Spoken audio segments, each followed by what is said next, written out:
Hello and welcome to Everything Happens for a Reason. This podcast is about the business side of creative jobs, because my whole career has been dedicated to both business development and creativity enhancement. My name is Lily Bonnet and you can find me on Instagram, LILI_BONNET_management. On the 15th of each month, I will interview an artist, a designer, or a person promoting and supporting creatives. We won't actually talk about a creative process, which is fascinating, but it's already been addressed in many different media. We will discuss how they manage, how they promote their work, how the magic operates behind the scenes. Some of them are clients of mine, others aren't yet. They all work in creative industries and do it well. I love who they are and what they do. Enjoy!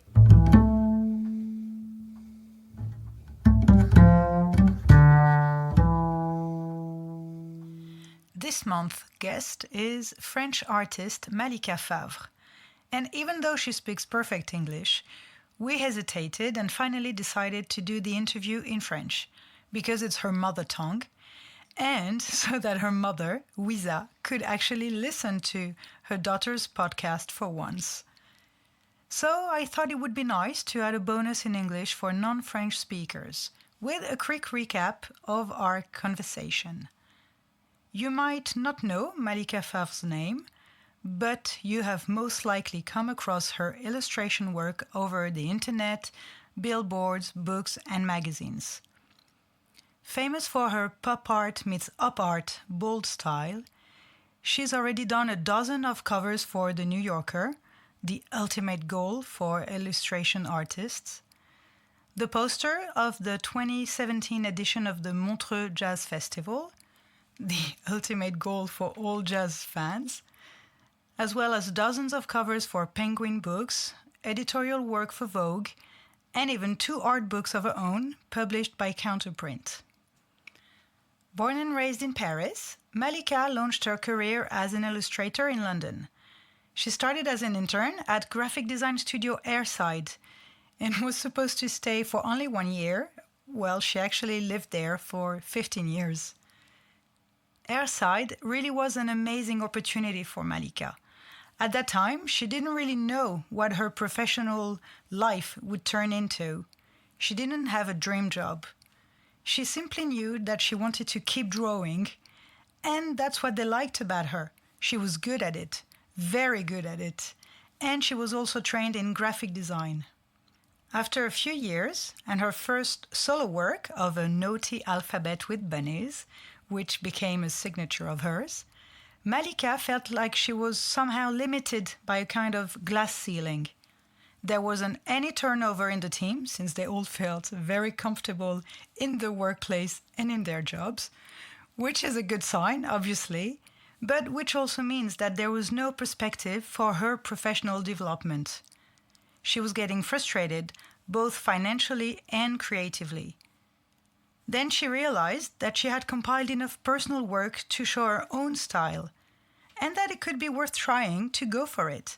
She says, quote, "This was the first time I actually considered becoming an illustrator, and that I had to give it a try. So I quit my job at Airside with 6-month notice, which was way too long." And this is when she had to work with an agent.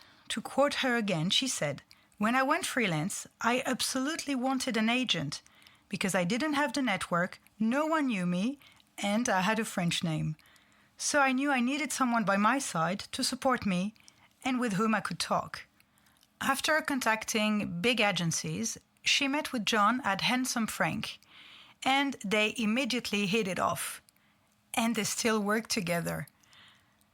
Then, when she started working with Sephora, a famous French retailer for perfume and beauty care products, it became obvious to also have a Paris-based agent. Well, because French clients didn't understand why they would have to go through an English agent and speak English to collaborate with a French artist. Then Tiphaine has been her agent in France ever since. Besides her 2 agents, Malika also works closely with a Paris-based lawyer. because of copycats. I really wanted to discuss this sensitive subject with her because it affects all artists worldwide, but everyone handles it in their own way. She said, quote, "I've always been told that I should be flattered to be copied. But honestly, I never took it as a compliment. It really isn't the first feeling that comes to mind." She had launched her career in her own name for only 3 or 4 years when she first faced copycat. And it mainly was from big brands or big advertising agencies. They weren't used to artists standing up for their rights and paying lawyers' fees to protect their work. Malika has always seen it as an investment. And her golden rule is that all the money that's negotiated as indemnity for loss or damage is put on the side to cover lawyers' expenses for the following cases. And the second golden rule is not to compromise on having the copy deleted. She never accepts to get paid for it to remain. Well, that's yet another wonderful character trait that I love about Malika. Being assertive and having your work protected is a way to build respect and reputation. And I'm sure this is one of the reasons why, besides her extraordinary talent, big brands have always wanted to work with her and get their name associated with hers. And actually not only big brands, but also smaller companies or emerging artists. What Malika likes above all is to collaborate with people or brands who make beautiful things and who have meaning. First, because it allows her to own all these beautiful things. And in some cases, she even accepts barter when the brand can't pay for fees. She even jokes about getting paid in wine bottles because she loves wine, but would never do a collab with a beer brand because she hates beer. We also mentioned her collaboration with French artist Alice Roux, who's based in Brussels. Malika discovered Alice's work in 2020 during the lockdown, as she featured it on the Instagram account I Can't Afford It, but Maybe She Can, curated by Malika and her friend George Wu.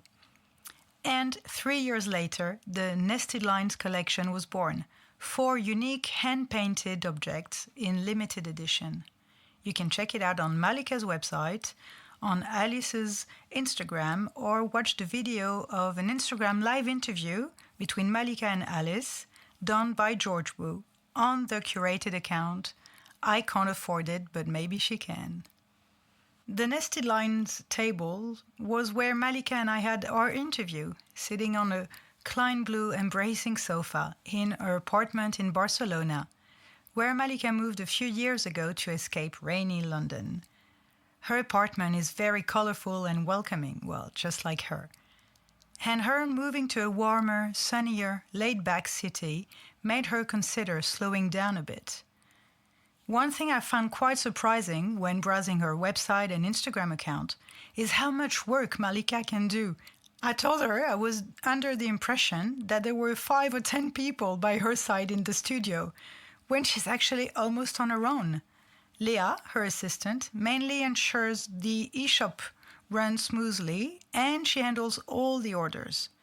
And talking about the orders, I had such a laugh when Malika gave me a studio visit and I could see boxes and packaging everywhere, even in the guest bathroom, in the actual shower, as well as in the kitchen cupboards. Working with Leah allows Malika to ease the workload and to manage her time in a better way. She tries to work from 10 a.m. to 6 p.m. on weekdays, and not on weekends anymore, well, except if she has many deadlines, which was the case when I met with her in November. But I found it pretty interesting to see that she only takes on 2 or 3 commercial projects a year now, so she can focus on her personal work and on herself. And what's next? Never stop drawing and make more objects.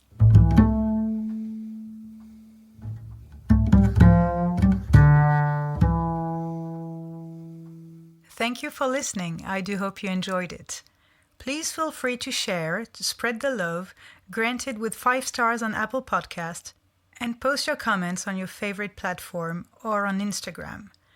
Stay tuned for the next episode, a new guest on the 15th of each month, a bonus or a solo once in a while. And until then, keep in mind that everything happens for a reason.